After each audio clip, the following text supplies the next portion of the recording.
रहता है और सुखद अनुभूति होती है।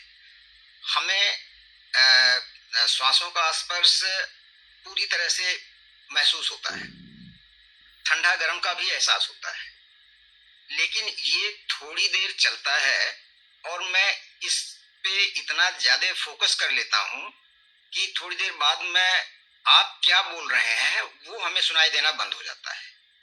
मैं पूरी तरह से एकदम, अब उसको मैं क्या शब्द दूं, विस्मित कहूं या क्या कहूं, ये चीज समझ में नहीं आता है। कुछ नहीं सुनाई देता, ये कुछ क्षण के लिए ही होता है, लेकिन जब मैं पुनः अपने सही स्थिति में आता हूँ, सजग होता हूँ, जागृत होता हूँ, तो ऐसा लगता है जैसे ये प्रक्रिया बहुत देर से चल रही है, मैं बहुत देर से जो है सुन नहीं पा रहा हूँ, बहुत देर से मैं ब्लैंक हूँ। तो सर इसको कैसे ठीक किया जा सकता है? और इससे जैसे हम मेडिटेशन के बाद जो हल्कापन महसूस करते हैं, वो हल्कापन न होकर के वही चीज जैसे हमने कल कहा था ग्लानि होती है, तो मेडिटेशन के बाद हमें लगता है कि ऐसा मेरे साथ क्यों हो रहा है। ठीक है, ठीक है। नहीं, अच्छा, आपका सवाल बहुत ही प्रैक्टिकल है और इसको मतलब ऐसा आप देखना चाहिए या आप इस प्रकार से उसको देख रहे हैं कि जो मैं सुनने की जो मेरी प्रक्रिया है, उससे मैं कुछ तो भी मतलब मिस कर रहा हूँ, है ना? हाँ सर। और उस मिसिंग से आपको कहीं न कहीं लास्ट में ऐसा फील होता है कि ये चीज़ मेरे साथ में नहीं होनी चाहिए, हो गई। सही है? अब होता क्या है सर कि वो तारतम्य ही टूट जाता है जो आपने पीछे कहा। अब आप जो कह रहे हैं बीच में चूंकि हमने सुना नहीं, तो कुछ समझ में भी नहीं आता है, वो भी चीज हो जाती है। तो आपको ऐसा ऐसा लग रहा है कि जब आप ध्यान में होते हो और ब्रेक हो जाते हैं, ठीक है? शुरुआत में आप ध्यान में होते हैं, बाद में ब्रेक होते हैं, बाद में फिर से कनेक्ट होते हैं। हाँ सर। तो ब्रेक होने के अनुभव में आपको ऐसा लग रहा है कि आप तंद्री में चले जाते हैं या कुछ अजागरूक में चले जाते हैं, ऐसा आपका अनुभव होता है या फिर कि आप ध्यान के संपर्क में रहते हैं, ये अनुभव होता है? ध्यान के संपर्क में, जैसे आनापानसति का ध्यान है तो हम उसके संपर्क में रहते हैं, लेकिन बाकी सब चीजें गायब हो जाती हैं। ठीक है, तो ये अनुभव बहुत अच्छा है। अगर आपको लग रहा है कि भले मेरे शब्द इम्पोर्टेंट नहीं है, मेरे हर इसमें मैं कहने का प्रयास करता हूँ कि मैं कहता हूँ वो शब्द जो है वो सभी के लिए अनुकूल नहीं है, क्योंकि मैं ये बताने की कोशिश करता हूँ और मैं ये आपसे अपने आप को बताने का मैं प्रयास करता हूँ। मतलब आपको अपने आप को ये बताइए कि जिस समय जो आपकी चित्त की अवस्था रहती है उसके साथ में आप आगे जाइए। सर मैं उसके अनुकूल नहीं हूँ, इसका मतलब कुछ नहीं समझ में आया। नहीं नहीं, मतलब उसमें आप अनुकूल मैं नहीं है। समझ ही नहीं पा रहा हूँ। नहीं, ऐसा नहीं है, क्योंकि आप आपके चित्त की अवस्था के साथ में गहरे जा रहे हैं, इसलिए आपको शब्द जो है वो सुनने में नहीं आ रहा है, ठीक है? या आपका कम सुनने में आ रहा है, ऐसा हो सकता है। या उस शब्द के साथ आप क्या कहते हैं, उसके साथ में आपका मन चलने के लिए उस समय उस प्रक्रिया में नहीं है, क्योंकि आपका मन आपके जो अनुभव जो आपको भीतर आ रहे हैं या जो आपके श्वास और आपकी जागृति के साथ, उसके साथ आप भीतर जा रहे हैं और फिर कुछ समय के बाद में वो जागृति टूट जाती है और फिर से आप मेरे शब्दों की तरफ आ जाते हैं, ऐसा है ना? हाँ सर, ऐसे ही। हाँ, तो वो शब्द के तरफ अगर आते समय अगर आपको ऐसा लग रहा है कि ये शब्द आपके लिए अगर उस समय आपके ध्यान में मदद करने के लिए अगर अनुकूल नहीं है सुनने के बाद में, तो आप वहाँ पे इस बात से सतर्क हो जाइए कि ये शब्द मेरे लिए अभी महत्वपूर्ण नहीं है, क्योंकि मुझे वो शब्द का तालमेल समझ में नहीं आ रहा है। लेकिन जो मैं ध्यान के भीतर जो समझ रहा हूँ, श्वास को देखने का हो या जो भी आपके ध्यान के भीतर जो अनुभव आ रहे हैं, उसके साथ में फिर आपको आगे जाना है। उसमें ग्लानि करने जैसा कुछ नहीं है। सर समस्या क्या होती है कि जो चीज आप बता रहे हैं वो बहुत इंपॉर्टेंट चीज है। हाँ, तो फिर उसको आप सुन सकते हैं, देख सकते हैं कि उसके साथ में आप कैसे जा सकते हैं। मैं अब वही वही चीज है, चूंकि उस समय मैं नहीं सुन पाता हूँ, तो उसी का बाद में ध्यान मेडिटेशन खत्म होने के बाद उसी का पछतावा होता है। और उसके बाद मैं करता क्या हूँ कि जो आपका चैनल में वीडियो पड़ा होता है, फिर उसको मैं आप दिन में सुनते हैं। उसको सुनता हूँ, उसको देखता हूँ, फिर हाँ, उसके साथ में भी ध्यान करने का प्रयास करता हूँ। ठीक है, अच्छा है। लेकिन इसमें ग्लानि का जो पार्ट जो है, मैं इसलिए आपको बता रहा हूँ कि ये ग्लानि का पार्ट नहीं है। ये सर, आपके उस ध्यान के भीतर जाकर जो मेरे शब्द के संपर्क में आने की जो आपकी एक कनेक्टिविटी है, वो मिसिंग हो रही है, ठीक है। हाँ सर, हाँ तो वो कनेक्टिविटी का मिसिंग होना, मतलब वो आपका एक ध्यान का वो ग्लानि की तरफ जाने की कोई ज़रूरत नहीं है। वो दोनों अनुभव आपके पास में, एक अनुभव आपके ध्यान से ले लिया और कुछ अनुभव जो आपके शब्दों को सुनकर या जो चीज़ें आपको वहाँ से जो उचित लगी उस शब्द के साथ आपने ध्यान कर लिया। हाँ, तो उसमें यहाँ आप पे इस प्रकार से ना देखें, ना समझें, लेकिन आप अगर ऐसा लग रहा है तो आप मुझे प्रत्यक्ष से फ़ोन करिए, हम उसके ऊपर अलग से डिस्कशन करेंगे। हाँ सर, मैं यही चाह रहा था ठीक है ना? कि हाँ, आपसे आपका मैं इसलिए हाँ, मैं आपका इंडिविजुअल प्रॉब्लम है, इसको हम अलग से उस पे और हाँ दूसरा सर, तरीका और से मैं हम ये बात चाहता हूँ करेंगे। कि ये समस्या दूर हो, नहीं तो फिर हमारे मतलब इस तरह से जो मेडिटेशन के टाइम आप इम्पोर्टेंट चीजें बताते हैं, वो अगर हम मिस कर जाएंगे तो वो तो ठीक नहीं है। नहीं, नहीं, नहीं, नहीं, ऐसा नहीं होगा और मिस भी हो जाए तो चिंता नहीं, आपके अनुभव को आपका मास्टर बनाइए, ठीक है? यहाँ पे थोड़ा सा मेरा भी अनुभव कुछ मिलता जुलता है कि इनका कपूर चंद जी का जो लगता है कि कनेक्ट रहते हैं, और मेरा कभी कभी लगता है कि अर्धनिद्रा में चले जाते हैं, जबकि वो अर्धनिद्रा है नहीं, क्योंकि कुछ कुछ क्षण है। अर्धनिद्रा होगी तो कोई लंबे समय के लिए होगी, लेकिन इसमें क्या है, कुछ क्षण के लिए, वो कुछ सेकंड कह सकते हैं, कुछ सेकंड के लिए मतलब मन कहाँ जाता है कुछ पता नहीं। फिर तुरंत जब आपकी आवाज दोबारा सुनाई पड़ती तो तुरंत मन आ जाता वापस, या कोई खट से आवाज। ये 10-5 सेकंड के लिए होता है। हाँ, तो ये बड़ी बात नहीं है, कुपरचंद जी और शाक्य केतु जी, ये बड़ी बात नहीं है। ये मन का जो एक अपना खेल जो है ना, मन जिस प्रकार से अपने अलग-अलग अनुभवों में वो मतलब पसार हो रहा है, अलग-अलग हमारी जो चित्त की उस समय की जो अवस्थाएँ जो है, उसमें से वो आई हुई जो भी पल है, उसको हमें पल को, इसलिए तो मैंने कहा है ना कि जो पल आपका अच्छा हो या बुरा हो, उसको हमें सर पे लेके नहीं चलना है। हो गया ना, चलो ठीक है, गुस्सा आ गया, कर लिया, ओके, हाँ, कर लिया ना गुस्सा, ग्लानि कर दी ना, कर दी, फिर दोबारा ग्लानि नहीं करने की। हाँ, ये ग्लानि मतलब उस समय में आई, चली गई, लेकिन मैं जो अभी जो सीख रहा हूँ, कर रहा हूँ, वो इम्पोर्टेंट है, ग्लानि इम्पोर्टेंट नहीं है। आलस, अगर आपको आलस भी आ गया, निद्रा भी आ गई, ठीक है, एक समय, एक क्षण के लिए आई, 5 मिनट रही, चलो, नो प्रॉब्लम। और उसकी प्रॉब्लम को सर पे लोगे ना, तो फिर ना उस समय ध्यान होगा, ना बाद में हम उसको अच्छी तरह से बस यही होता हाँ, है सर, नहीं, नहीं, यही नहीं, होता वही है। वही वही बोल रहा हूँ, ध्यान के भीतर हमें, हमसे जो कुछ भी गलतियाँ नहीं बोल सकते हैं, लेकिन जो गलतियों से हमने की हुई गलतियों का परिणाम जो हमें ध्यान में मिलता है, ठीक है?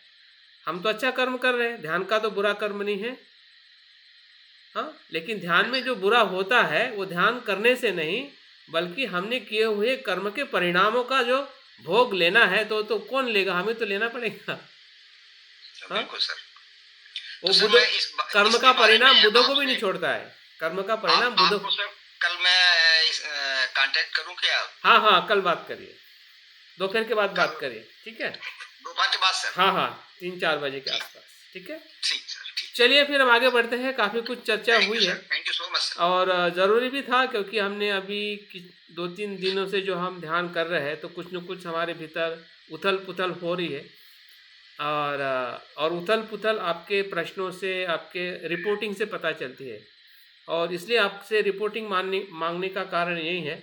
और जिन्होंने नहीं किया है उनको शायद मैं जॉइनिंग नहीं कर रहा था, जैसे कि रत्ना जी है या जिन्होंने भी, पद्मजा जी को भी मैं, और सर मैं तो 2 दिन से ट्रांस में जा रही सर, आधे टाइम के बाद। ठीक है, जो भी है, लेकिन मैं भी लिखा है, तब भी लिखना चाहिए था कि मैं रिपोर्टिंग नहीं लिख रही हूँ या जो भी है। आपके तरफ से कुछ न कुछ जी सर। प्रतिसाद आना ज़रूरी है। 2 शब्द भी लिख तो सकते हैं, ट्रांस ठीक में है? जाने के बाद मैं भी चिंतित हो गई ना सर, ऐसा क्यों हो रहा है? हाँ, तो तो 2 दिन चिंतित से वैसे हो रहा है मुझे। तो ऐसा लिखना चाहिए ना, मैं चिंतित हूँ, ठीक नहीं है, तबीयत ठीक नहीं है, ठीक है? अभी हाँ, रत्ना जी ये की भी तबीयत, होगा, तबीयत का भी है थोड़ा। हाँ, हाँ, हाँ, कोई दिक्कत नहीं है, लेकिन दिक्कत इसलिए है क्योंकि मैं चाहता हूँ कि आपके तरफ से कुछ न कुछ इस विषय के प्रति जो तो प्रतिसाद है, सर हाँ, हाँ, वो मुझे तो कलेक्ट जब होता है तो मुझे बात करने में काफ़ी आनंद मिलता है और बहुत सारी चीज़ें मुझे और नए तरीके से सोचने के लिए प्रेरणा मिलती है। नहीं तो मैं वैसा ही सोचूँगा जो मैंने पढ़ा है, ठीक है? जो मैंने पढ़ा है, जी सर, वैसा ही सोचूँगा, लेकिन मैं अगर आपको पढ़ूँगा तो मैं आपका भी सोचूँगा ना, जी सर। ठीक है पर ना? ट्रांस में जा रही तो मुझे चिंता लग रही ना सर फिर। हाँ, मैं क्यों हो रहा है ऐसा 2 दिन से मुझे बोल के? मैं रेगुलर करती हूँ तब कुछ नहीं होता, ठीक है, और अभी 2 दिन से हो रहा है वैसा। ठीक है, आप भी बात करें, कल बात कैसा? करते हैं, ठीक है? मेरे पद्मजा, बारे में सर आपको क्या कहना है? ठीक है। सभी मेरे माइक, बारे में कहिए सर। हाँ, आपके बारे में तो मेरा आपसे मैंने बात की है, इसलिए कोई प्रॉब्लम नहीं है। तो कल हम जिन लोगों का दिक्कत है तो कल आप मुझसे बात करें, मुझे बताइए क्या हो रहा है, ठीक है?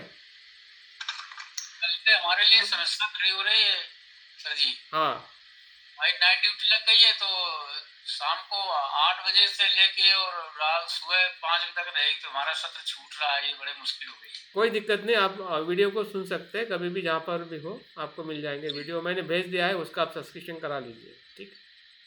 वहाँ सुन सकते, वीडियो नहीं खोल पाएंगे, कि थोड़ा बहुत अगर काम हमारा चलता रहेगा तो सुन सकते हैं। हाँ, हाँ, बिल्कुल, बिल्कुल, ठीक है, चलिए। सर सर एक मिनट मैं लूंगा। ये रिपोर्टिंग हम यूट्यूब पर कर रहे हैं, जब वीडियो सुन रहे हैं तो रिपोर्टिंग कहाँ करें? अब मेरे पास तो कोई वो नहीं है जिसमें रिपोर्टिंग करें, तो यूट्यूब पे मैं सुनता हूँ तो यूट्यूब पे ही रिपोर्टिंग कर देता हूँ मैं। नहीं, ग्रुप में है ना, भारती जी क्यों ऐसा कर रहे हैं? सेवन कौन सा प्यूरिफिकेशन, ग्रुप? 7 ग्रुप? प्यूरिफिकेशन का ग्रुप है, उसमें मैंने आपको ऐड किया है। हाँ तो सर वो तो मिला नहीं अभी तक मुझे। तो ठीक है, कल बात तो करिए। मैं तो यूट्यूब पे ही कर देता हूँ सर। अब ठीक, मैं सुभाष जी से ही बात की थी कि मेरे के क्या ग्रुप पे करना है कि यूट्यूब पे है सर? ग्रुप ग्रुप पे है? ग्रुप में, अच्छा, ग्रुप में करना है। ठीक, ठीक चलिए, है sir. Okay, okay, thank you. तो कल हमारा जो विषय बाकी रहा था, जिसका हमको चित्त विशुद्धि के ऊपर हम जो बातें कर रहे थे, और आपके जो भी सवाल अभी आपके पूछे हुए सवाल, फिर से मैं रिक्वेस्ट करता हूँ कि अपने वीडियो को ऑन रखें। रत्ना जी, मिथिलेश जी, अशोक कुमार जी जो मेरे सामने दिखाई दे रहे हैं, ओके, थैंक यू। और आपके सवालों से भी पता चला कि आपका चित्त या हमारा चित्त कैसे प्रतिक्रिया दे रहा है, कैसे कार्य कर रहा है, और हम अपने मन को कैसे देख रहे हैं। क्योंकि ये विषय जो है शब्दों का विषय नहीं है, तो बल्कि कहने के हमारे अनुभव से जो बातें हमें समझनी है। हाँ, शब्दों में तो हम सुन रहे हैं, मैं शब्दों में बता रहा हूँ, लेकिन हमारा अनुभव शब्दों में हमें समझ में नहीं आता है। हाँ, जब तक आप आपके शब्दों को जब तक आप अभिव्यक्त नहीं करोगे, तब तक वो चीज़ें कहीं ना कहीं पता नहीं चलती कि सही में आपके उस शब्द के पीछे कौन सी भावना है, क्या आप समझ में आ रहा है, नहीं आ रहा है, कैसे आ रहा है। तो ये सभी बातों के लिए आपकी तरफ से रिपोर्टिंग बहुत ही महत्वपूर्ण है, प्रश्न भी महत्वपूर्ण है, और बहुत ही अच्छा रहा कि आप लोगों के बहुत सारे सवाल जो ध्यान को लेकर, मन को लेकर जो आप लोगों ने पूछे, और बाकी मित्रों को भी काफ़ी उससे मदद मिली होगी। तो यही है धम्म का ग्रहण करना, धम्म की चर्चा करना, जिससे भीतर छुपा हुआ रहस्य जो है वो बाहर आता है। जब हम विचारों को घिसते हैं, एक दूसरे के विचारों के साथ जब हम प्रश्न करके अलग अलग सवालों के जवाबों के साथ हम धम्म को ग्रहण करते हैं, तब जाके वो धम्म जो है कुछ न कुछ परिणाम देखे जाता है। तो देखते हैं हमारा चित्त ध्यान से कैसे शुद्ध हो सकता है। और ध्यान, समाधि और एकाग्रता, इन शब्दों को हमने काफ़ी बार सुना है, कभी कभी हमें इन शब्दों में, जैसे कि कल हमने बात की थी, चित्त, मन, विज्ञान और चेतना, तो ये शब्द भी एक दूसरे से ही बहुत सिमिलर है, एक दूसरे के साथ में उसका अर्थ एक समान ही अर्थ है, लेकिन उसकी जो अलग अलग स्वरूप है, अलग अलग स्वरूप के कारण या उसके कुछ कार्य के कारण उसको चित्त कहा जाता है, कभी मन कहा जाता है, कभी विज्ञान कहा जाता है, कभी चेतना कहा जाता है। वैसे ही हमें इस शब्द में भी बहुत सारे वेराइटीज़ दिखाई देती है, अलग अलग शब्द दिखाई देते हैं। जब हम अष्टांगिक मार्ग की बात करते हैं या पंच इंद्रिय की बात करते हैं, सप्तबोधांग की बात करते हैं, तो हमें समाधि शब्द जो है ना सुनने को मिलता है। सम्यक समाधि हो, धम्म इंद्रिय में समाधि का इंद्रिय हो, हाँ, सप्तबोधांग में हमें समाधि सुनने को मिलती है, उसका हम अभ्यास करते हैं। तो समाधि शब्द जो है ये हमें इन सभी जगहों पे सुनने को मिलता है या उसका हम अभ्यास करते हैं। लेकिन जब ध्यान की बात आती है तो ध्यान बुद्ध जो है, अगर आपने बुद्ध के वचन सुने होंगे भिक्षुओं के लिए, हाँ, कि भिक्षुओं के दो ही कार्य है, दो ही कर्तव्य है। हाँ, एक तो उसने अपने जीवन में खाली समय में ध्यान करना चाहिए। अगर ध्यान करने का आपका मन नहीं है या ध्यान आप नहीं कर रहे तो मौन रहना चाहिए। ध्यान और मौन, तो मौन तो हम ज़्यादा नहीं रह पाते और ध्यान भी हम ज़्यादा नहीं कर पाते। हाँ, लेकिन बुद्ध भिक्षुओं को यही आदेश देते हैं कि जब भी समय मिला है जाइए, पेड़ के नीचे जाके बैठी है, शरीर को कटार करके, हाँ, ध्यान की बैठक लगा के, हाँ, ध्यान करिए। ये बुद्ध के शब्दों को हमने अनेकों बार सुना होगा। ध्यान करने का बुद्ध बार बार भिक्षुओं को उपदेश देते हैं। और वही ध्यान जब हम उसको आचरण में लाते हैं तो हमें ध्यान की जो अलग अलग अवस्थाएं जो है, पहली अवस्था, दूसरी अवस्था, तीसरी और चौथी अवस्था, जो बुद्ध स्वयं बुद्ध होने के पहले इसी पहले ध्यान, दूसरे ध्यान, तीसरे और चौथे ध्यान के भीतर जाकर वो निर्वाण को प्राप्त हुए या निर्वाण को प्राप्त किए।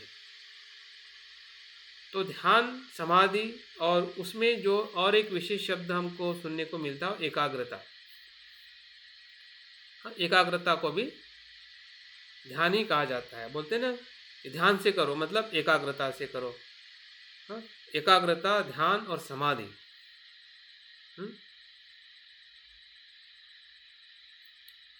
और एक दो शब्द है इसी के साथ जुड़े हुए हैं, अगर आपने सुने हैं, जिसको हम भावना कहते हैं। हाँ, ये भावना जो शब्द जो है ये बौद्ध धर्म में ध्यान के लिए आया है। जैसे कि हम प्रज्ञामय भावना कहते हैं, मैत्री भावना कहते हैं, करुणा भावना कहते हैं। तो भावना एक प्रकार से उस अर्थ से है कि जो हमारे चित्त में, हमारे मन में जो बीज है, हाँ, उसको विकसित करना मतलब भावना। जैसे कि हमारे में स्मृति है, हम में स्मृति है कि नहीं? स्मृति है तभी तो हम सुबह उठते हैं, कपड़े स्नान करते हैं, कपड़े पहनते हैं, खाना खाते हैं। ये स्मृति के कारण ही तो संभव है। हम विस्मृत नहीं हैं। इतनी तो विस्मृति है हम में। प्राणी से अच्छा जीने की स्मृति मनुष्य में है, जिसे हम सजगता कहते हैं, जिसे हम कॉन्शियसनेस कहते हैं, हाँ, या जिसे हम एक मनुष्य होने का जो एहसास जो है, जो प्राणी में नहीं वो मनुष्य में है। वो इसीलिए है क्योंकि हम उनसे जागरूक है। अभी इसी छोटी सी जागृति को हमें धीरे धीरे बढ़ाते रहना है। उसी का नाम भावना है। जो हमारे पास में छोटी चीज है, जो छोटा गुण है या छोटी बात है, उसका विकास करना ही भावना है। जैसे कि कोई किसान एक बीज को डालता है जमीन में, जब वो बीज होता है और उस बीज को खत पानी देते देते देते देते वो बीज जो है वो पौधे में बदल जाता है 10 दिन में, 15 दिन में। और वो पौधा धीरे धीरे और 25 दिन, 1 महीने में, 2 महीने में बड़ा पेड़ हो जाता है और उससे भी बड़ा हो जाता है और बड़ा वृक्ष बन जाता है। जब बड़ा वृक्ष होता है तो वो उसका संपूर्ण विकास हो जाता है, हाँ? जो औरों को फिर फूल भी देता है, छाया भी देता है, फल भी देता है, सब कुछ देने लगता है, क्योंकि उसका विकास इतने विशाल स्वरूप में हुआ, हाँ, जिसको हम बड़ा वृक्ष कहते हैं। फिर वो किसी भी प्रकार का पेड़ हो सकता है। तो उस विकास को भावना कहते हैं। और एक शब्द आपने सुना होगा ध्यान और समाधि के साथ में जुड़ा हुआ, वो समत। समत और विपस्सना। समत मतलब शांत होना और विपस्सना मतलब जैसा है वैसा देखना, अस्तित्व को जैसा है वैसा देखना, मतलब विपस्सना। जो हम अनित्य अनात्म दुख को देखते हैं, यह अस्तित्व जो उत्पन्न कैसे होता है, स्थिति में कैसे रहता है और लय कैसे होता है, जिसे हम प्रतीत्य समुत्पन्न कहते हैं, उस प्रतीत्य समुत्पन्न प्रक्रिया में अस्तित्व को देखना मतलब जैसा है वैसा देखना। दुख है तो दुख को देखना दुख के कारण और परिणाम के साथ। अगर सुख है, सुख को देखना सुख के कारण और परिणाम के साथ। अगर कुशल है तो कुशल को देखना उसके कारण और परिणाम के साथ। अगर अकुशल है तो उसको अकुशल को देखना उसके कारण और परिणाम के साथ। ये प्रज्ञा है, ये विपस्सना है। और विपस्सना को भी ध्यान के उस अवस्था में कहा जाता है जब हम कारण क्या बताया, कारण क्या होता है? कारण और परिणाम को देखना। जब हम कारण परिणाम को देखते हैं किसी भी अस्तित्व में, तो समझ जाइए कि हम प्रतीत्य समुत्पाद को देख रहे हैं। हम हमेशा एक ही चीज को देखते हैं कि मैं दुखी हूं, लेकिन दुख आया कहां से और दुख का और क्या परिणाम हो सकता है। अगर भय एक दुख है तो भय के दुख का शरीर पे कितना बड़ा परिणाम हो सकता है। हम मर भी सकते हैं, अरे किसी को मार भी सकते हैं।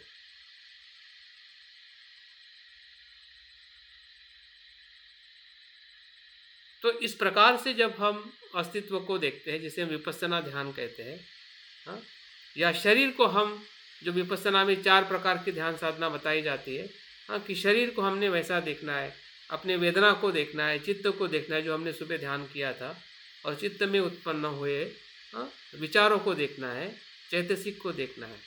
जो चैतसिक है वो मन के धर्म है,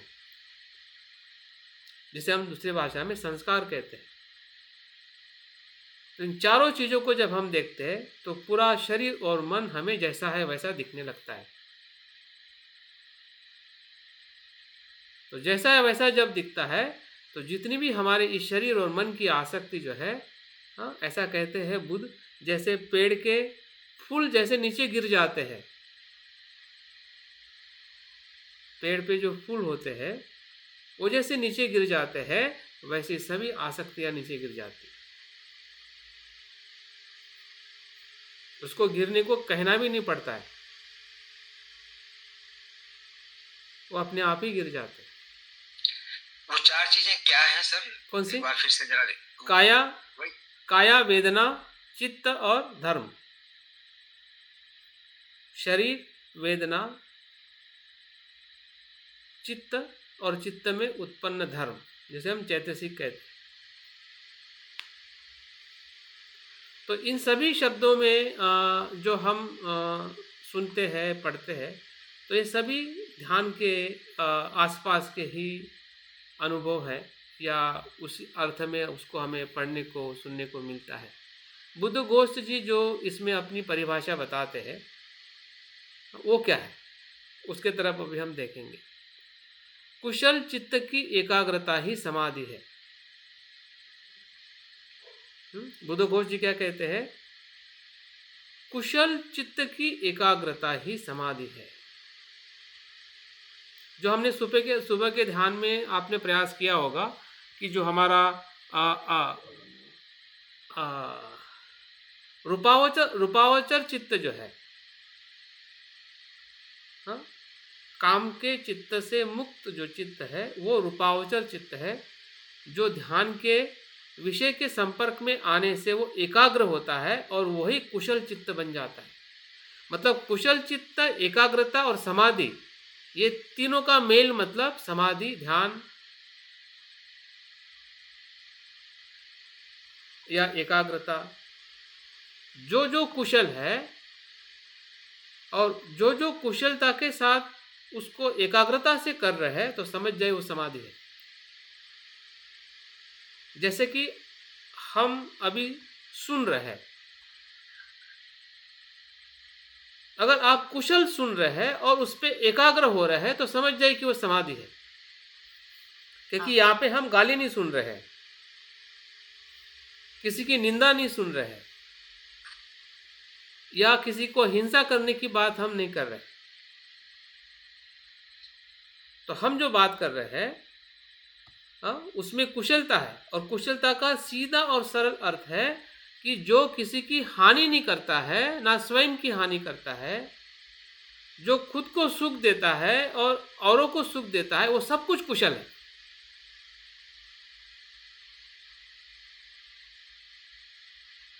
फिर आपके मन में एक वेदना भी निर्माण होती हो, या आपने भूतकाल में भी कुछ कुशल किया होगा, वो भी अगर आपको याद आ रहा है तो भी वो कुशल है। या भविष्य में जो आप करने वाले हो अब वो भी अगर आप अभी मन में आ रहा है कि मैं कल क्या करने वाला हूं, जो आज कुशल है, हाँ, तो वो भी समाधि है। तो कुशल कभी भी मन को बांटता नहीं है। भले वो भूतकाल में भी जाएगा ना, तब भी आपको बांटेगा नहीं, अलग नहीं करेगा। अगर दान की भावना अगर आपको भूतकाल की आई तो वर्तमान में वो आपको डिस्टर्ब नहीं करेगा। या भविष्य के बारे में भी अगर आपको दान की भावना आ रही कि मैं कल दान करूंगा, तो वर्तमान डिस्टर्ब नहीं करेगा। अगर डिस्टर्ब कर रहा है तो कुशल चित्त नहीं है। इसका मतलब उस भावना के अंदर हमारा कहीं ना कहीं स्वार्थ छुपा हुआ है। अगर डिस्टर्ब हो रहे हैं कि कल मुझे दान करना है, लेकिन दान करने के पीछे अगर आपकी पद प्रतिष्ठा की भावना है, वो विचार आ रहा है,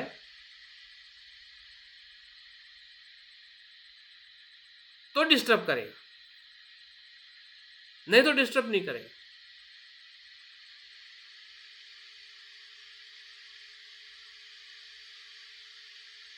अकुशलता से कैसे होता है सर ये?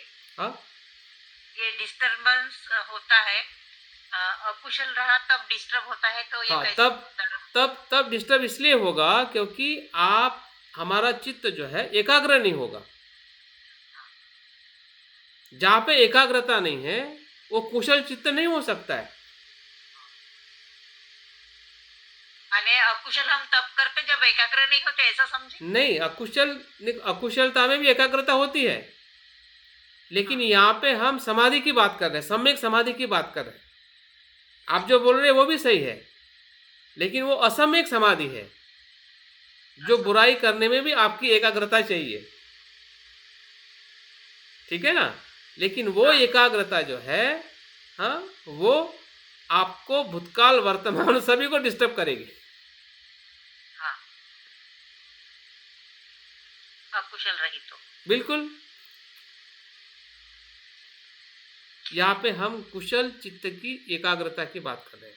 और कुशल चित्त जो है वो कैसे निर्माण होता है कि जिस विषय में ना लोभ है ना द्वेष है, उसके संपर्क में आने से ही कुशल चित्त निर्माण होता है। जैसे कि श्वास, जैसे कि मैत्री। हाँ जी, लोभ मोह द्वेष जिसको बोलते हैं। नहीं, वो तो अकुशल हो गया। नहीं तो हाँ, ये वो अकुशल हो गया सब, सही बात। अगर आपको पहचानना है कि कुशल चित्त निर्माण कैसे होता है, तो उस विषय के संपर्क में आने से कुशल चित्त निर्माण होता है कि जिस विषय में अपने धर्म में ही लोभ और द्वेष का स्वरूप नहीं है। हाँ, जैसे कि पानी, अगर पानी पे आप ध्यान करोगे ना तो आपका कुशल चित्त हो जाएगा, क्योंकि पानी के प्रति ना आपका लोभ है ना द्वेष है। लेकिन पानी के प्रति अगर लोभ द्वेष से अगर उसको आप देखोगे तो वो पानी भी आपके लिए जहर बन सकता है। सांस भी तो ऐसी है। हाँ, तो मैं उधर ही आ रहा हूँ ना। श्वास तो एक आनापान सति का हमें, लेकिन पानी भी तो ध्यान का स्वरूप है। कसिन ध्यान में पानी पे भी ध्यान करना सिखाते हैं, पृथ्वी पे भी ध्यान करना सिखाते हैं। हाँ, पृथ्वी, आप, तेज, वायु, इन चारों घटकों पे ध्यान करना सिखाते हैं, जो हमने सीखा है 40 कर्मठान में। तो कहने का मतलब यह है कि जो भी भौतिक पदार्थ है, भौतिक जो घटक है, हाँ, या हमारे चित्त में जो शुद्ध भाव है, मैत्री, करुणा, मुदिता, या जिसे हम मैत्री भावना कहते हैं, कुशल धर्म जो है, कुशल धर्म में ऐसा गुण नहीं है कि हाँ, उसके प्रति हम आसक्ति और लोभ कर सकते हैं। उस धर्म के संपर्क में आने से ही हमारा कुशल चित्त निर्माण होता है।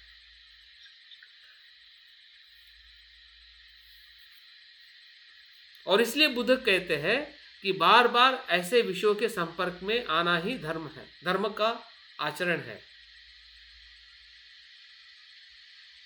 जितने बार हम सांस को देखेंगे, जितने बार हमारे भीतर मैत्री को देखेंगे, जितने बार श्रद्धा को देखेंगे, हाँ, और जितना जितना उसके संपर्क में आते रहेंगे, उसको एकाग्रता से देखते रहेंगे, एकाग्रता से देखते रहेंगे, तो वैसे वैसे हमारे भीतर वो कुशल चित्त जो है निर्माण होगा, और वो कुशल चित्त ही एकाग्रता में हमें ले जाएगा।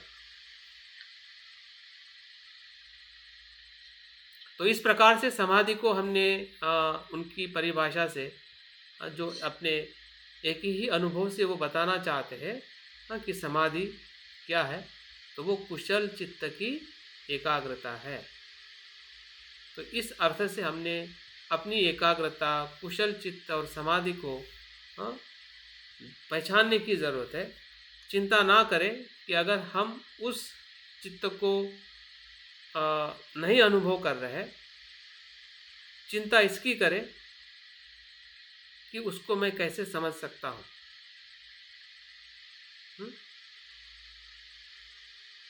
समझना और अनुभव होना, कभी कभी दोनों चीज़ अलग अलग होती है। हमें अनुभव नहीं होगा लेकिन समझदारी होगी। जैसे कि जहर का हमें अनुभव नहीं कि जहर क्या होता है, समझदारी है कि नहीं? आप बोलेंगे कि नहीं कि मैं अनुभव करूंगा बाद में जानूंगा कि जहर क्या होता है, तो फिर खा के देखो। सर, मरने के बाद बताएंगे कि मौत क्या होती है। हाँ, वैसा है, ठीक है ना। तो हमें अनुभव के पहले जानकारी या समझने की जरूरत है।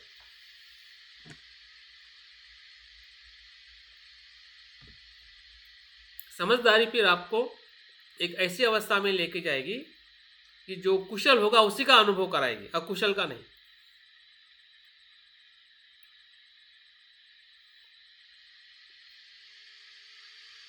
जहर का नहीं, अमृत का अनुभव कराएगी, जहर का नहीं। क्योंकि अमृत पीने से हम अमृत जैसे हो जाएंगे, अमर हो जाएंगे। अमर का मतलब यहाँ पे क्या है? जीवन से मुक्त हो जाएंगे, जन्म और मृत्यु की जो श्रृंखला है उससे मुक्त हो जाएंगे, वो अनुभव है। तो उस अनुभव के तरफ जाने की जो प्रक्रिया जो है वह है हमारे मन को, और मन के साथ जो हमारा एकाग्रता है ना, मन की एकाग्रता को हम कैसे विकसित करें। और भंते जी ने बहुत ही अच्छी तरह से उसको दो प्रकार की एकाग्रता की बात की है। एक एकाग्रता जो है वो समतल एकाग्रता है, जो जैसे कि न्यूरन जो है, न्यूरन हमें इधर लेके जाते हैं, भूतकाल और भविष्य में। और जैसे जैसे हम न्यूरॉन को जानते हैं कि हाँ ठीक है, तो आ रहा है जा रहा है, लेकिन मुझे तो ये करना है। हाँ, अभी रिंग कितनी भी बज रही है, लेकिन अगर आप रोटी पका रहे हैं तो रिंग पकड़ने के लिए जाओगे कि रोटी पकाओगे? बताइए, क्या करोगे? रोटी पकाओगे ना, लेकिन ये तो जल जाएगी। या फिर कम करोगे, क्योंकि हमारा चित्त एक समय में एक काम करता है, लेकिन उससे हम 10 काम कराना चाहते हैं। 10 काम कर सकते, लेकिन एक के बाद एक। वो 10 नहीं 1000 काम करेगा, लेकिन एक साथ में नहीं। तो मन की जो प्रक्रिया है, मन का जो गुण है, या मन की जो कार्य करने की जो टेक्निक है, पद्धति है, उसको समझ के अगर मन को अगर आप जानोगे, तो बुद्ध कहते हैं कि मन आपका मित्र बन जाएगा। और जिसका भी मन मित्र बनता है, वो समझ जाइए कि उसकी कभी हानि नहीं हो सकती। बुद्ध और एक जगह पे कहते हैं धम्मपद में कि जितनी हानि हमारा शत्रु नहीं करता है, जो भी हमारे बाहर के शत्रु जो दिखाई देते हैं, XYZ, पास में, दूर में, ऑफिस में, घर में, समाज में, देश में, जितनी वो हानि नहीं कर सकते हैं, ना की है, ना करेंगे, उतनी हानि हम हमारी कर रहे हैं।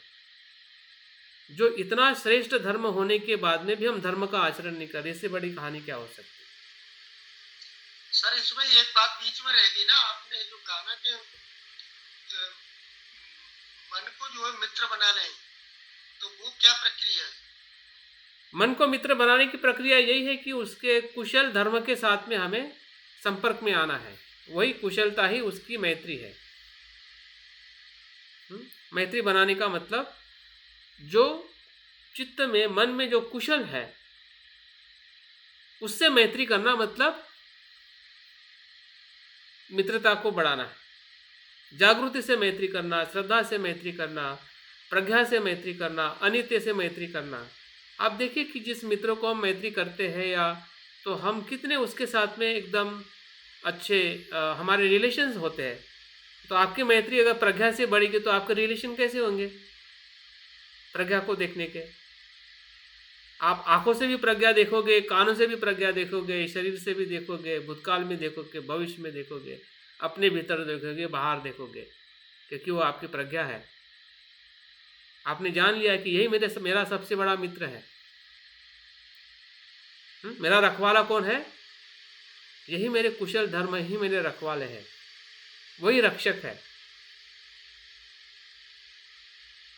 वही मेरे वारसदार है, जो मुझे अभी और बाद में मदद करने वाले हैं।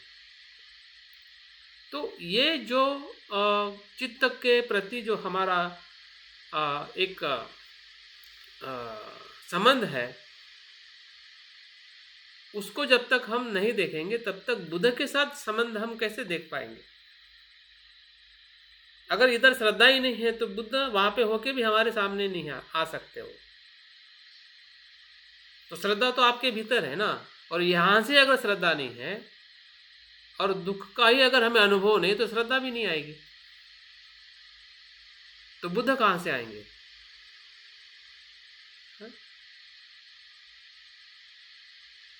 तो उसको समझना मतलब आपके एकाग्रता के साथ। और ये आपका चिंतन भी एकाग्रता का स्वरूप बनता है। जैसे कि मैं बता रहा हूँ कि दुख को देखते देखते आप भीतर भी देख रहे, इधर भी देख रहे, उधर भी देख रहे, तो ये सभी चिंतन जो है वो कुशल चित्त का चिंतन है।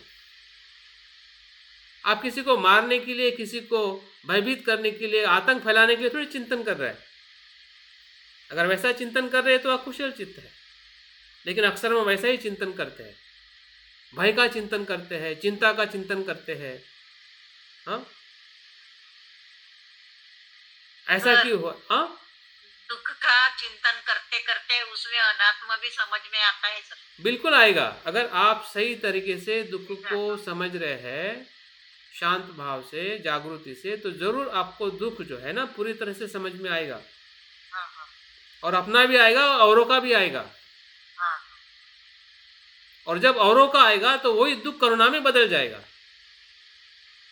करुणा करने की जरूरत ही नहीं है आपको।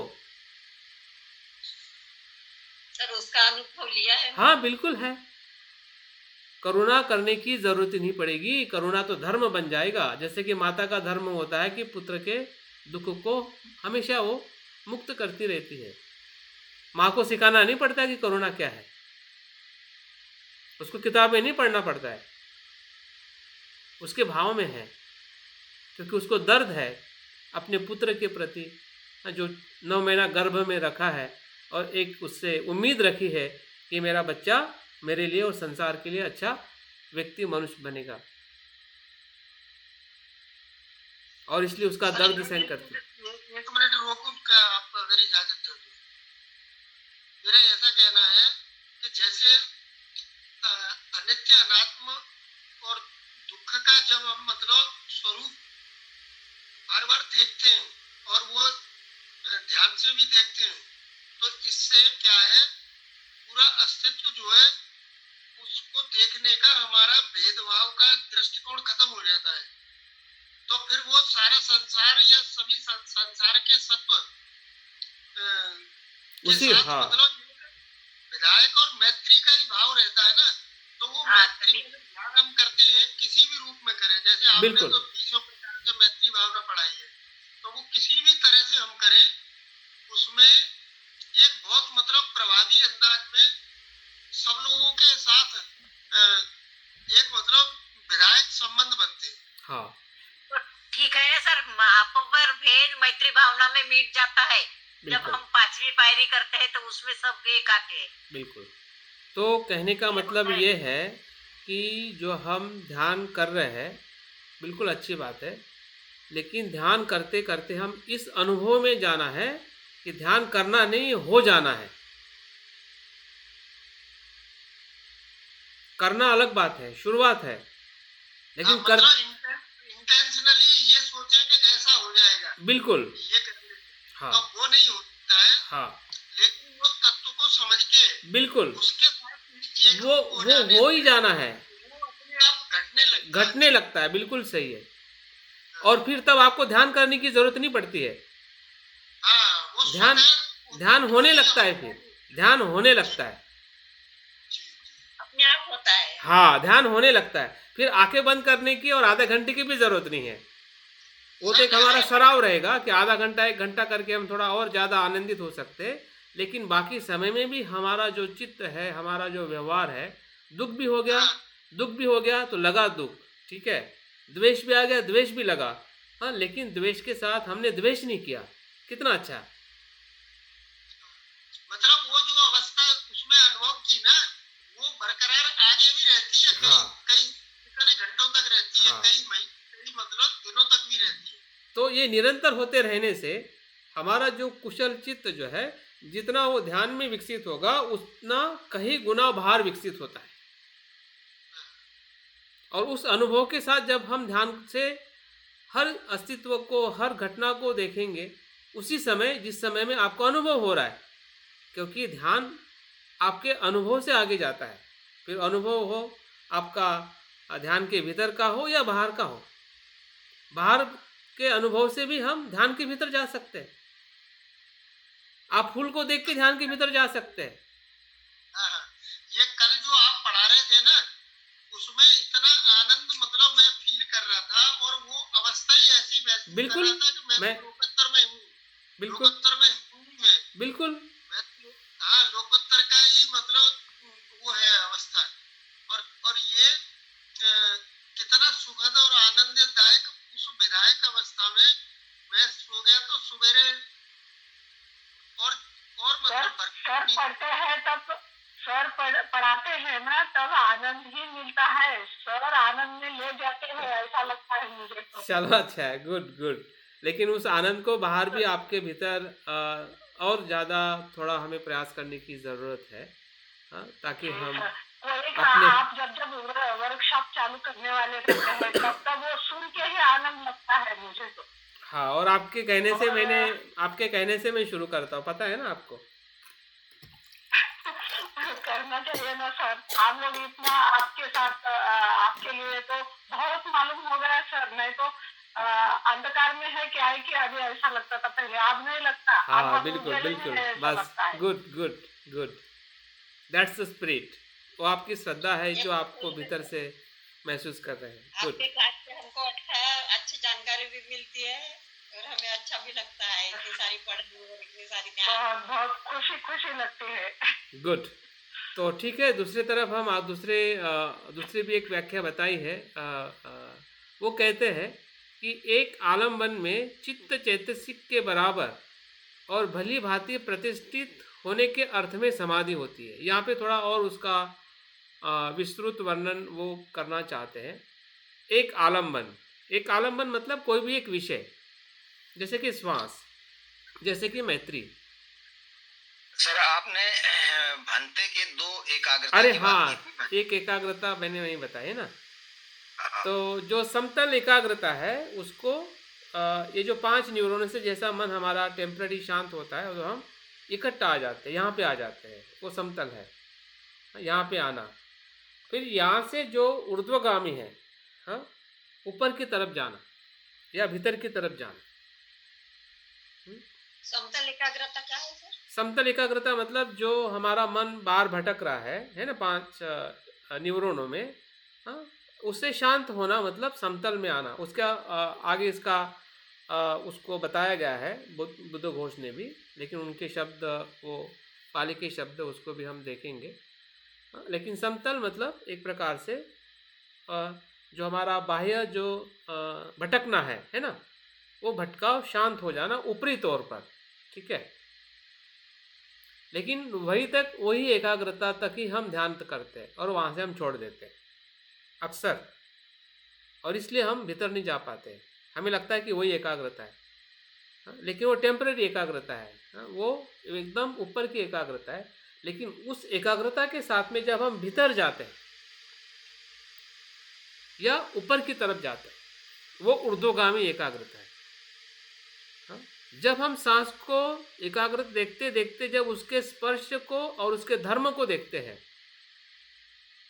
या भावनाओं के भीतर भी हम और प्रवास करते हैं, या मन के गहरे जो धर्म है, गहरे जो उसका अनुभव है, उसके भीतर भी जब हम जाते हैं, तब जाके उसको हम कह सकते हैं कि हम उस एकाग्रता से अंदर उतर रहे हैं। जैसे कि कोयले की खान होती है या कोई गुफा होती है, तो गुफा के भीतर जाने से मन की जो दरवाजे है या मन की जो कुछ भी अवस्था है वो हमें पता चलने लगती है। ऊपरी तौर पे तो सिर्फ मन शांत होगा। सांस की एकाग्रता में सांस की देखते देखते उसके अंदर जाना माने उसके अलग अलग जो पहलू स्वरूप होते हैं, हाँ, छोटी सांस है, बड़ी सांस है, पूरे शरीर में बिल्कुल। शरीर में देखना, फिर वेदना में देखना, फिर मन में देखना, फिर भावनाओं में देखना, ठीक है।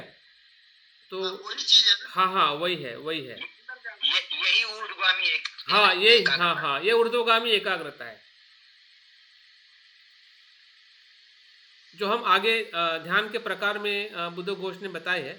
भंते ने उसको बहुत ही एक आधुनिक परिप्रेक्ष्य में या आधुनिक तरीके से उसको हमें इंटीग्रेशन, जिसको वर्टिकल और क्या कहते हैं, स्पाइरल या ऊर्ध्वगामी की तरफ जाने वाली एकाग्रता के रूप में उन्होंने हमें बताया है। तो यहाँ पे जो दूसरा अर्थ बताया गया है, इसको भी समझने की ज़रूरत है कि जब हमारा चित्त जो है, या एक आलंबन में जब चित्त और चैतसिक, यहाँ पे दोनों बात बताई है, क्योंकि चित्त को समझना मतलब चैतसिक को समझना, और चैतसिक को समझना मतलब चित्त को समझना।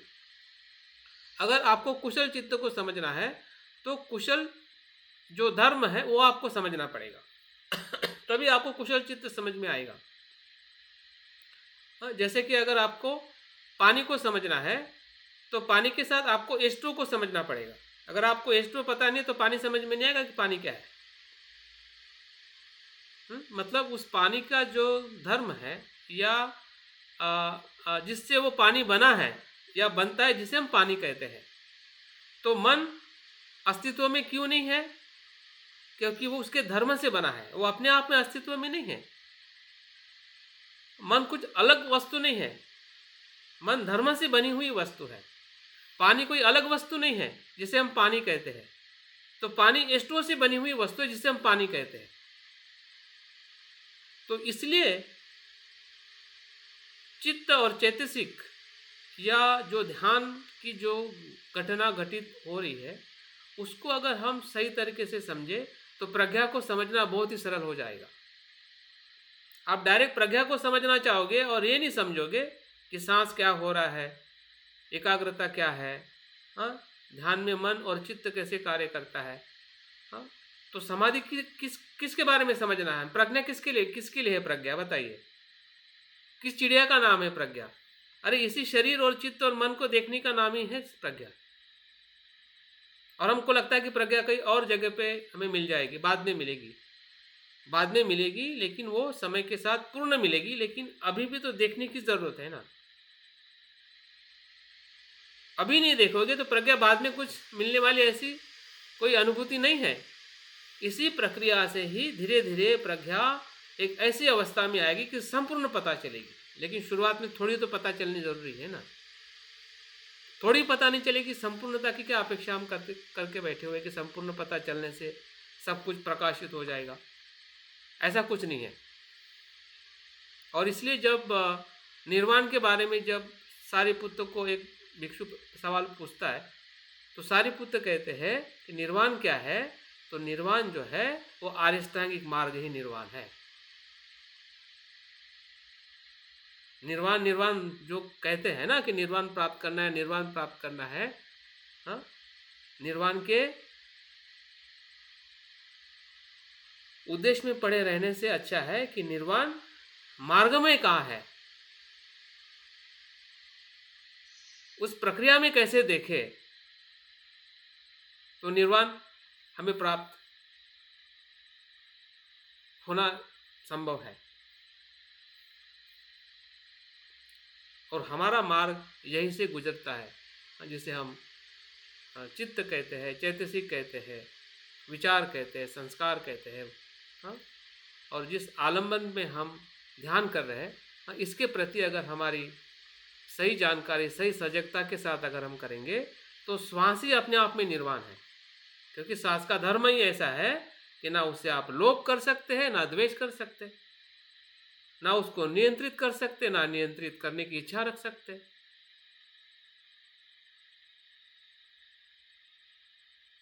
और जब ना ये है ना वो है, मार्ग माने आर्य अष्टांगिक मार्ग की बात कह रहे हैं और प्रक्रिया माने प्रतीत समुत्पाद की बात कह रहे हैं ना। हाँ,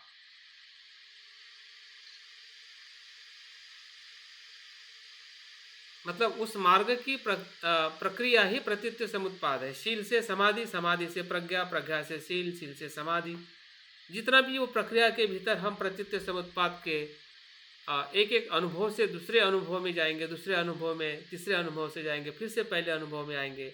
हाँ, इस प्रकार से जितना हम प्रतीत समुत्पाद के तत्व के आधार पर जब हम शील, समाधि, प्रज्ञा, और उसी का ही नाम सप्त विशुद्धि है, जिसमें हम ध्यान के माध्यम से या समाधि की जो अनुभूति से ही हम चित्त की शुद्धता को प्राप्त कर सकते हैं। तो यहाँ पे जो बताया गया है कि एक आलम्बन में चित्त चैतसिक के बराबर भली भांति प्रतिष्ठित होने के अर्थ में समाधि होती है। हाँ, भली भांति, हाँ, किसके बराबर? आलम्बन के साथ चित्त और चैतसिक। हाँ, यहाँ पे ऐसा कह सकते हैं कि एकाग्रता की प्रक्रिया क्या है, जिसे हम एकाग्रता कहते हैं। अभी एकाग्रता एक शब्द हो गया जिसको आपने कहा कि एकाग्रता, जिसे हम संज्ञा भी कहते हैं। लेकिन उस एकाग्रता में, उस संज्ञा में घटने वाली प्रक्रिया हाँ बहुत सारी बातों से है। एक तो उसमें आलम्बन भी है, वहाँ पे चित्त भी है, चैतसिक भी है, और वो एक साथ में बराबर भी है, तब जाके एकाग्रता होती है। नहीं तो आप एकाग्रता एकाग्रता बोलेंगे तो एकाग्रता तो वैसे शब्दों में पकड़ने से कहाँ एकाग्रता आएगी? वो तो एक शब्द है, लेकिन उस एकाग्रता के शब्द के साथ विषय है। जैसे कि उदाहरण के तौर पे पानी में H2O होता है, उसी को पानी कहते हैं। हाँ, वैसे जिसको हम ध्यान या समाधि कहते हैं, तो उसमें क्या है? विषय है, चित्त है, चैतसिक है। हाँ, और वो बार बार उसके साथ में प्रतिष्ठित होने का प्रयास करता है। अगर मन भटक गया, फिर से हमने लाया, फिर से भटक गया, फिर से लाया। फिर से लाया मतलब क्या? हम उस विषय में वापस आना मतलब वापस लाना है। वो अपने आप वापस नहीं आएगा। अगर आपका विषय भटकने वाला रहेगा तो और भटकेगा। अगर विषय भटकने वाला नहीं है तो नहीं भटकेगा। अगर आपके पास में विषय भटकने वाला नहीं है, श्वास भटकने वाला नहीं है, क्योंकि वह श्वास हमेशा वर्तमान में रहता है। आप कह रहे ना, जैसे अभी यहाँ सांस और काया, ये एक ही बात हो गई। एक है ना, सांस ही काया है, काया ही सांस है, और दूसरा है चित्त। ये दोनों का जो है, चित्त माने स्मृति या जो भी उसका ये गुण है, तो उससे दोनों का एकाकार होना, वही एकाग्रता है। उसी को आप बात कह रहे हैं ना यहाँ? बिल्कुल, मतलब उसमें प्रतिष्ठित होना, उसमें प्रवेश करना। हाँ, इसमें चैतसिक क्या आ गया? चैतसिक की बात नहीं आई ना। नहीं, चित्त मैंने कहा है ना कि चित्त ही चैतसिक है। जैसे कि चित्त में अगर आप कह रहे हैं कि आपका चित्त एकाग्र हो रहा है, तो एकाग्र इसलिए हो रहा है क्योंकि वहां पे स्मृति धर्म है। ठीक है, अगर स्मृति का धर्म नहीं है तो चित्त एकाग्र कैसे होगा? एग्रीड सर, ठीक है। तो धर्म तो स्मृति है ना, और उसके साथ में आपकी थोड़ी जानकारी भी है, जिसे हम प्रज्ञा कहते हैं। तो एकाग्रता वहां पे और ज्यादा प्रतिष्ठित हो जाएगी, क्योंकि मन भटक भी रहा है ना, और आप जान रहे हैं मन तो भटक भी रहा है ना, कुछ क्षण के लिए भटक रहा है, और आप फिर से जान रहे कि नहीं भाई, हाँ वो वर्तमान नहीं है, ये वर्तमान है। हाँ, ये कुशल चित्त है, वो कुशल चित्त नहीं है। ये कुशल चित्त, ये मेरा सही मार्ग है, वो मार्ग नहीं है। तो ये जानकारी कौन दे रहा है? जागृति और आपकी समझदारी। तो जागृति भी आपका धर्म है, जिसे हम चैतसिक कहते हैं। हाँ, और आपका प्रज्ञा भी आपका धर्म। हमने शायद पिछले इसमें हमने अभ्यास किया था, 5 प्रकार के जो विशेष चैतसिक धर्म है वही ध्यान में आते हैं। हाँ, जिसमें मुझे लगता है कि श्रद्धा है, प्रज्ञा है, वीर्य है।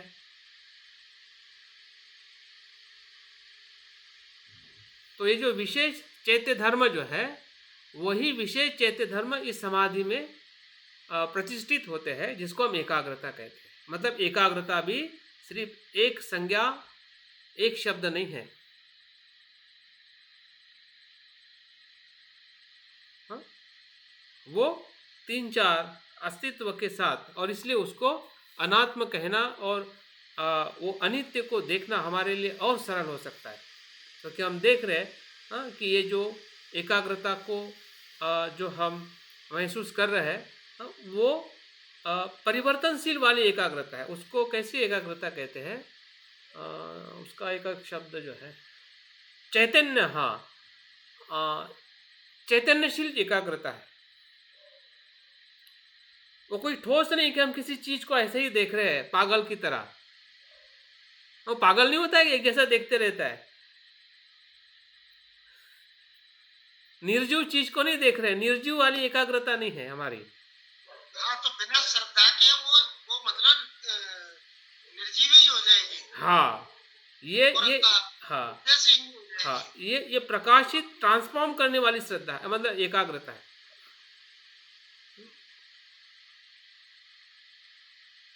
तो यहाँ यही बात आ गई ना कि सांस, चित्त और चित्त के धर्मों में श्रद्धा या वीर्य या जो चीजें ये जो विधायक वो है, वो नहीं रहेंगे तो वो नहीं होगा। हाँ। श्रद्धा मूल है।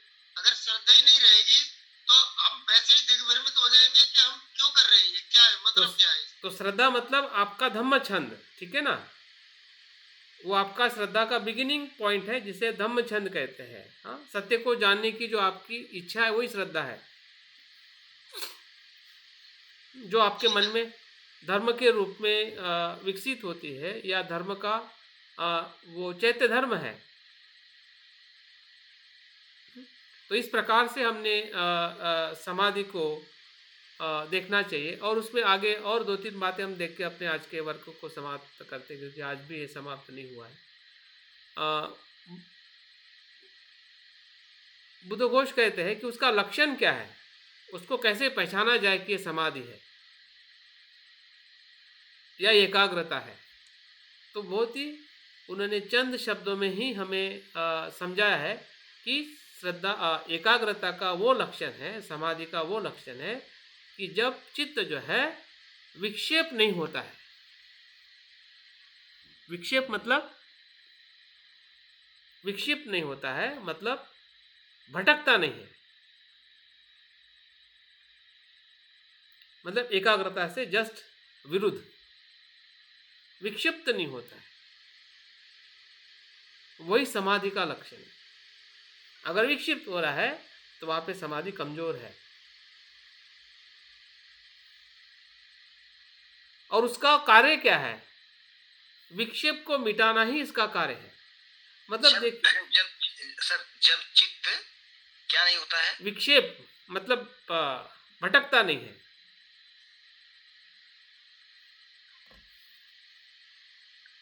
और उसका कार्य भी वही है। हाँ, समाधि का कार्य क्या है, विक्षेप को मिटाना ही उसका कार्य है। मतलब यहाँ पे विक्षेप कौन है, 5 न्यूरॉन है। हमारा चित्त विक्षेप किससे होता है, 5 न्यूरॉनों से होता है।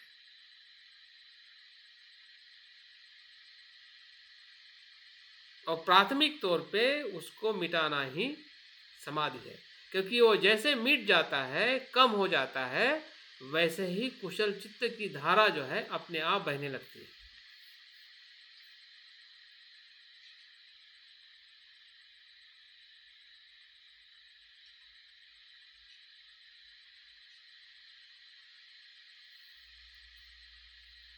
तो इस प्रकार से मुझे लगता है कि आज के सत्र में हम इतना ही देखने वाले हैं। कभी कभी है ना, वो 5 विवरण नहीं रहते और अपन एकाग्र होते, तो उसको क्या समझने का। हाँ, वो ध्यान की पहली अवस्था है। कल उसके बारे में हम उसको देखेंगे कि ध्यान की जो पहली दूसरी अवस्था कौन से प्रकार के ध्यान में आती है। तो उससे हमारी जो दृष्टि है, क्योंकि दृष्टि के साथ में ही समाधि और ध्यान महत्वपूर्ण है। ध्यान से ही दृष्टि का विकास होता है। जो हम दृष्टि की शुद्धि की बात हम साथ में करेंगे, तो हमारा जितना ध्यान का अनुभव रहेगा उतनी ही हमारी दृष्टि विकसित हो सकती है। तो मुझे लगता है कि इतना पर्याप्त है आज जो हमने समाधि के बारे में, या कुछ आप लोगों के प्रश्न रहे हैं उसको लेके हमने जो बातें की है। समय हो गया है, बहुत बहुत साधुवाद। जय भीम, नमो बुद्धाय। मुझे एक बात बताइए ना सर। हाँ सुनिए सर, मैडम, कामाचार और अनाचार, मैं बोलूं सर, मुझे कामाचार और अनाचार चित्त बताइए बस।